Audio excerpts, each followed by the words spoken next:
YouTube is a very active and very popular platform used by millions of people. There are about 300,000 videos uploaded onto the site daily. With a net worth of $160 billion, it's the biggest video uploading site in the world. The layout of YouTube is very simple. The main page holds your recommended section. These are videos YouTube thinks you will like based on videos you've watched in the past. Along the top are tags that have been used in videos you've watched in the past in case you want to watch something from the same category. Along the left side of the screen, there are 5 options. The home button, which brings you back to your recommended page. The trending button, which brings you to the videos gaining views the quickest on the site worldwide. The subscription button, which filters your videos to only ones uploaded by people you are subscribed to. And the library button, which lets you view your video history, playlists, and videos you filtered to watch later. At the top of the screen is a search bar. You can search for anything here, then filter by upload date, views, type, duration, features, and more. At the top right of the screen, there are 4 options. The first is a Create tab, in which you use to upload videos. The second is a drop-down menu that gives you access to the different parts of YouTube. The next is your notifications. This will highlight when someone comments or subscribes.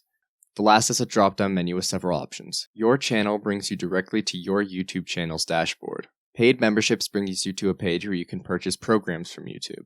YouTube Studio brings you to the YouTube Studio, a page where you can view your analytics and channel performance. I'll make a separate video for this later on.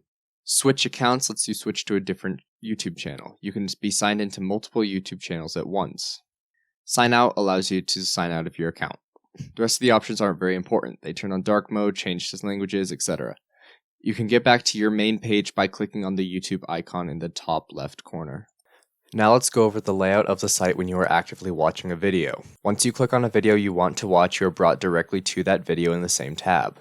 The majority of the screen is taken up by the video itself. The title, view count, and likes/dislikes are along the bottom of the video. Underneath those is the uploader's channel, which you can click on or subscribe to. If you scroll down, you will see the comments on the YouTube video. You can interact with these by liking, disliking, or making a comment of your own. You can also reply to someone else's comment, but you cannot do so without having a YouTube channel of your own. To the right of the video is the autoplay option. This means that as soon as your video has finished, the next video on the sidebar will start playing. This can be turned off at any time. The sidebar holds videos in a manner similar to your recommended section. It takes videos related to the one you are currently watching and the ones you've enjoyed in the past, and lines them up. You can click on any of the videos at any point in time. That's about it for the layout of YouTube.